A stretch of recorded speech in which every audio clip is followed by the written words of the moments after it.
El tema de hoy es basta de rumiar. ¿Mm? ¿Qué viene el significado de rumiar? Ustedes lo asocian con la vaca, ¿no? Que come, come, come, mastica varias veces los pastos, ¿no? Es masticar de nuevo un alimento, en lugar de tragarlo, seguir. Eso es lo físico, pero en lo mental es pensar mucho en algo. Es repetir pensamientos negativos sin resolver.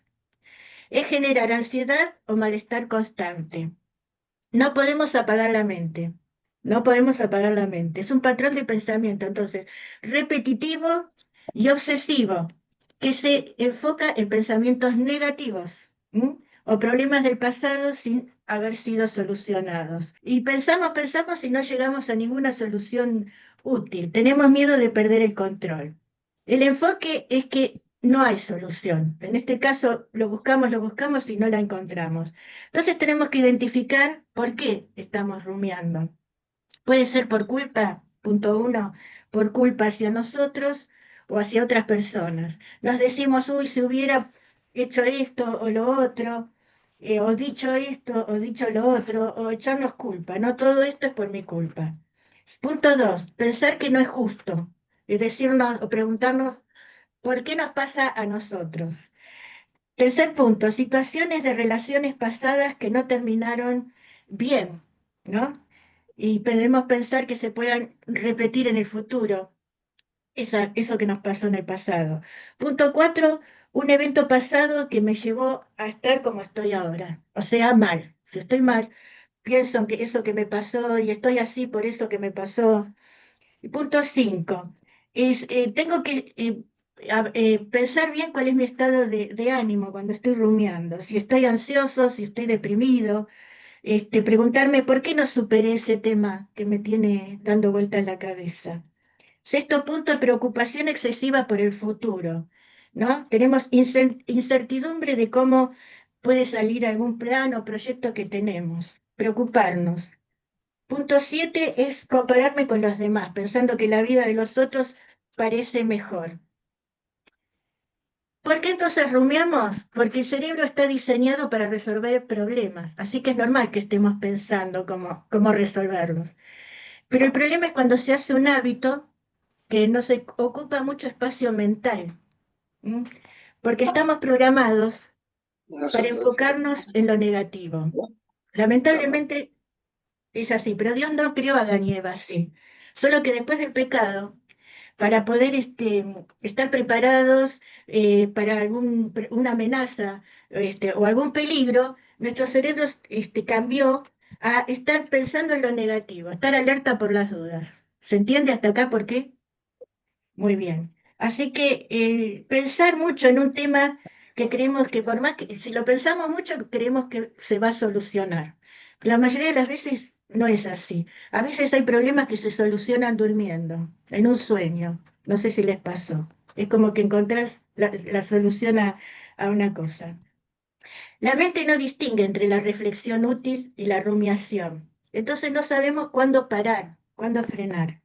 Y esto no es saludable porque nos lleva a otros trastornos mentales, como la ansiedad, la depresión, el trastorno obsesivo compulsivo, trastornos de alimentación, abuso de sustancias, drogas, ¿no? Trastorno de estrés postraumático. ¿Qué hacer? Y hay que hacer cambios. Vamos a ver unos pasos. Primero, darme cuenta que estoy rumiando, ¿no? Darme cuenta. Y aceptar que no es útil, no me sirve para nada y que es autodestructivo. Segundo, etiquetar el problema, o sea, digo, estoy rumiando, ¿no? Y si lo digo en voz alta, mejor. Atribuir nuestro malestar no al problema, sino a que estamos rumiando. Lo malo es rumiar, no tanto, es peor rumiar que el problema a veces que tenemos. ¿Mm? Damos vueltas y vueltas en el mismo pensamiento y esto en psicología se llama bucle mental, un rulo, ¿no? Se llama bucle mental. La rumia siempre se refiere a uno mismo. ¿No? La pregunta de echarnos la culpa de por qué hice esto, cómo es que arruiné todo, etcétera. Nos hiper enfocamos en nosotros mismos y produce malestar. Otro punto cuarto es preguntarnos, ¿es esto un problema? Si la respuesta es no, lo cortamos. Si la respuesta es sí, entonces buscamos qué podemos hacer al respecto. Por ejemplo, dar una disculpa o pedir una aclaración de un tema. Por ahí quedó algo que hablamos con alguien y confuso y nos imaginamos cualquier cosa y nos damos manija con eso cuando lo que podemos hacer es acercarnos a la persona y aclarar el tema. Un ejemplo, ¿no? Una pregunta que pueda despejar una duda. Entonces así nos enfocamos en la solución. Ernesto tiene para leer un pasaje muy conocido que es Filipenses 4, 6 y 7. Y que dice así, por nada estéis afanosos, sino presentad vuestros pedidos a Dios en oración, ruego y acción de gracias. Y el 7 dice, y la paz de Dios, que supera todo entendimiento, guardará vuestro corazón y vuestros pensamientos en Cristo Jesús. Ahí tenemos una receta, ¿no es cierto? Cortar, cortar. Otro paso es intervenir. Intervenir es sacar de la mente ese bucle y traerla al presente. Dejar de pensar en cualquier cosa y volver al presente. Hilda va a leer 2 Corintios 10:5. Sí, dice así. Derribando argumentos y toda altivez que se levanta contra el conocimiento de Dios y llevando cautivo todo pensamiento a la obediencia a Cristo. Bien, ahí dice llevando cautivo. Lo saco de lo que me hace mal Sí, y lo llevo a Jesús, ¿no? amén. Muy bien. Después, otro consejo muy útil es la respiración consciente, que es lenta y controlada. La respiración consciente es inhalar por la nariz durante 4 segundos, retener 7 segundos y después exhalar por la boca 8 segundos. Entonces lo vamos a hacer. Yo cuento y ustedes lo hacen. Inhalamos 4 segundos. 1, 2, 3, 4. Retenemos 7. 1, 2, 3, 4, 5, 6, 7. Y ahora lo más difícil, largarlo en 8 segundos. 1, 2, 3, 4, 5, 6, 7, 8. ¿Lo pudieron hacer o les costó? Perfecto, perfecto. Sí, bien, porque lo que cuesta es largar en 8 segundos tan Sí, lento, hay que Liliana. controlarlo. Hay que Bueno, esto controlarlo. repetidamente nos hace bien porque nos calma, nos trae al presente, porque yo tengo que estar consciente contando los segundos, y si cuento los segundos no estoy pensando pavadas, ¿lo siento? También podemos cantar, porque nos calma el cerebro, es liberador y Sí. terapéutico, porque nos conecta con Dios. ¿Alguna canción favorita? ¿No? Cantar nos libera endorfinas, que es la hormona del bienestar. Y nosotros nos sabemos un montón de cantos hermosos, ¿no es cierto?, que nos puede hacer bien. Punto sexto es reorientar la energía mental, buscando una actividad que sea significativa para nosotros y requiere enfoque. Si yo quiero dejar de rumiar, de pensar en un tema con obsesión, tengo que buscar hacer otra actividad que me haga pensar en otra cosa, sacar el foco de acá y llevarlo acá. Si yo me pongo a hacer alguna actividad física que no requiera pensar, voy a seguir pensando mientras lavo los platos, mientras limpio o mientras camino, siempre pensamos. El tema es hacer una actividad que me requiera sacar los pensamientos de lo que estaba en algo nuevo. Puede ser ponerse a leer, ponerse en YouTube algún sermón y concentrarse, o lo que quieran, ¿no? Y concentrarse en lo que están escuchando. El punto 7 es consolidar. Al rumiar, reforzamos los surcos negativos que tanto hablamos, ¿no? Asociados con la preocupación. Entonces, para deshacerlo, hay que formar un nuevo hábito para debilitar esos surcos. Esto lo dijimos muchas veces. Por ejemplo, podemos rumiar en positivo. Por ejemplo, repetir versículos. Diego tiene Deuteronomio 6:7, consejo de la Biblia para este caso. Bien, lo leo. Deuteronomio 6:7 dice, y la repetirás a tus hijos y hablarás de ella estando en tu casa y andando por el camino y al acostarte y cuando te levantes. O sea, todo el tiempo. En lugar de rumiar cosas negativas, rumiar, entre comillas, la palabra de Dios, ¿no es cierto? En los cristianos no es falta de fe rumiar, es biología, es una memoria perdón, es una memoria emocional no resuelta. Tenemos miedo de perder el control. ¿Cuántas veces hablamos de tener miedo de perder el control de la situación? Entonces no tenemos paz.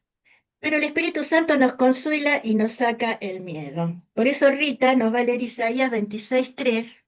Sí, dice así: tú guardarás en completa paz a aquel cuyo pensamiento en ti persevera, porque en ti ha confiado. Amén. ¿Qué es perseverar, Rita? Perseverar es mantenerse firme en algo, o sea, constante en algo que yo pienso, que yo creo. Es continuar pensando en eso, o sea, mantenerse firme. Para mí es firmeza en algo. Entonces, si yo me concentro en eso, ¿no? Dice, das paz al que persevera en tu palabra. ¿Te dan cuenta? Ahí tienen una buena receta de cómo sacar del rulo mental a la palabra y a la paz. Muy bien. Dios dice confiar en Dios, esta capacidad que vos leíste, ¿no? De confiar en Dios es el antónimo de la rumiación. Vamos calmando los pensamientos y entrando en la paz de Dios. Hay que sanarnos por dentro para desechar los pensamientos intrusivos. Los pensamientos intrusivos son esos que nos vienen siempre, estamos pensando en una cosa y de golpe aparece algo que no sabemos de dónde apareció y se nos mete en la cabeza. Bueno, acuérdense cortar, cortar. En el Salmo 94:19, voy a leerlo yo, dice, cuando mi mente se llenó de dudas o de caos, se puede traducir, cuando mi mente se llenó de dudas, tu consuelo renovó mi esperanza y mi alegría. Y Lili va a leer Mateo 11:28. Vengan a mí todos los que están fatigados y agobiados, y yo les daré descanso. Con respecto a lo que hablabas acerca de la respiración, cuando hice mis estudios de drenaje linfático, nos enseñaron que en los músculos, en el abdomen, está la mayor cantidad de ganglios linfáticos. ¿Qué quiere decir eso? Los ganglios linfáticos son los que eliminan las toxinas. Entonces, cuando uno hace ese tipo de respiración que vos comentabas, cuando nosotros cantamos, cuando nosotros reímos, ¿qué pasa? Si ustedes se tocan, el abdomen trabaja. Por eso, cuando uno hace ese tipo de respiración y cuando canta y cuando se ríe, estimula esos ganglios para eliminar todas las toxinas y ahí podemos aprovechar a que venga todo lo bueno que estuvieron mencionando, incluido el versículo que terminé de leer. Ir a Jesús, porque Él va a ser el que me va a dar el descanso. Eso Bien, ¿y nada más. cómo se eliminan las toxinas? Si yo me río, por ejemplo, ¿por dónde largo la toxina cuando estoy Porque lo que pasa riéndome? es que la circulación linfática es una circulación paralela a la circulación sanguínea. ¿Qué pasa? La sangre va al corazón, pasa por los pulmones y sale limpia. Entonces va por todo el organismo. Y cuando vuelve a los pulmones y al corazón, vuelve con todas las toxinas del cuerpo. Y la sangre lleva las toxinas, las micromoléculas. Y los linfáticos, ¿vieron que cuando uno se lastima dice me salió como una agüita? Bueno, ese es el líquido linfático. Ese saca las macromoléculas, las toxinas de moléculas más grandes. Por eso es importante hacer ejercicio. Entonces ahí uno estimula la circulación sanguínea y estimula la circulación linfática para tener la sangre más oxigenada, con más nutrientes y para eliminar las micromoléculas por sangre y las macromoléculas por el sistema linfático. Por eso es bueno hacer ejercicio, levantar los brazos, porque en las axilas Claro. también hay importantes, vieron, uno hace sentadilla, estimula la ingle, estimula las rodillas, estimula el abdomen también. Entonces, cuando uno más abdominales hace, más elimina toxinas. Qué Puede bárbaro. ser abdominales de sentado, abdominales acostado, y entonces así ayudamos a eliminar las toxinas de nuestro cuerpo y Dios nos ayuda a eliminar los malos pensamientos. Hay que moverse si no nos quedamos oxidados. Muy Exactamente. bien. La rumiación es un síntoma, pero el virus es la ansiedad. ¿Mm? Entonces hay algo pendiente, no solucionado y tenemos que buscar ayuda a veces, porque solos no podemos. Cuando nosotros nos ponemos a orar, tenemos que orar con convicción y no con duda, porque se hicieron estudios del cerebro, ¿qué pasa cuando oramos con duda y cuando oramos con fe? Cuando nosotros oramos con duda, incertidumbre, se activa la amígdala, que es la parte donde están de nuestra explosión, donde sale lo malo, digamos, ¿no? La rabia, el miedo, se estimula y el lóbulo prefrontal baja de intensidad. Entonces, ustedes saben que Dios se comunica con nosotros por la parte del lóbulo prefrontal. Eso pasa cuando oramos con miedo, con duda, y será, y yo te pido, pero por ahí vos querés otra cosa, y lo harás, no lo harás, todo eso no sirve de nada porque miren cómo daña el cerebro. Pero cuando oramos con fe, pasa al revés. Se activa la parte del lóbulo frontal y se apaga la amígdala. Y el cerebro se detectó que cuando hablamos con Dios, se encienden las mismas partes que cuando hablamos con otra persona. Así de real es para el cerebro, ¿no es cierto? Entonces, se forman más conexiones y logramos más concentración, que nos falta mucho, a veces nos desconcentramos con facilidad. Y también nosotros al conectarnos con Dios empezamos a sentir esa paz que tanto necesitamos. Es importante también, se estudió en el cerebro, según la imagen que tenemos de Dios, también el cerebro actúa este, distinto. Por ejemplo, si yo pienso que Dios es castigador o está muy distante, se activa la ansiedad y el miedo en nosotros. En cambio, si nosotros lo vemos como un papá amoroso, se activan las hormonas del bienestar, como dijimos antes. Hay que orar conociendo a Papá Dios con confianza. Yo les voy a leer Efesios 6:18 de la Nueva Traducción Viviente. Nos aconseja orar en el Espíritu en todo momento y en toda ocasión. Y averigué qué es orar en el Espíritu en nuestra inteligencia artificial adventista, es permitir que el Espíritu intervenga en la oración, siendo como un intermediario, ¿no? Que nos ayude a hacer esa oración y nos ayude a conectar nuestra voluntad con la voluntad de Dios. Que Él guíe, eso, orar en el Espíritu es permitir que Él guíe esa oración que estamos haciendo. Entonces, la primera opción cuando tenemos un problema no es darnos manija rumiando, sino ir a orar. Podemos enfrentar así cualquier batalla. Este, Carmen, vos tenías para leer, ¿no es cierto? Dice en Salmo 77, 11 y 12, prefiero recordar las hazañas del Señor, traer a la memoria sus milagros de antaño, meditaré en todas sus proezas, evocaré tus obras poderosas. ¿En qué ayuda lo que acabas de leer entonces en este tema? Y bueno, porque es mejor, dice, en nuestros pensamientos, que preferimos siempre, dice, pensar lo bueno, lo que ha sido exitoso y no pensar en lo negativo, en lo malo. Que ya pasó y no podemos hacer nada, ¿no? Sí podemos cambiar para que no nos vuelva a pasar, pero no ganamos nada retrocediendo. En el Salmo 46:1 dice, Dios es nuestro refugio y nuestra fortaleza. Siempre está dispuesto a ayudar en tiempos de dificultad. Lo sabemos, háganse cartelitos. Y hay para terminar, un proverbio africano. Dice, si las raíces son profundas, no hay que tener miedo al viento. Si estamos bien arraigados en la palabra, en nuestro amor y nuestra relación con Dios, vengan los problemas, no nos van a destruir.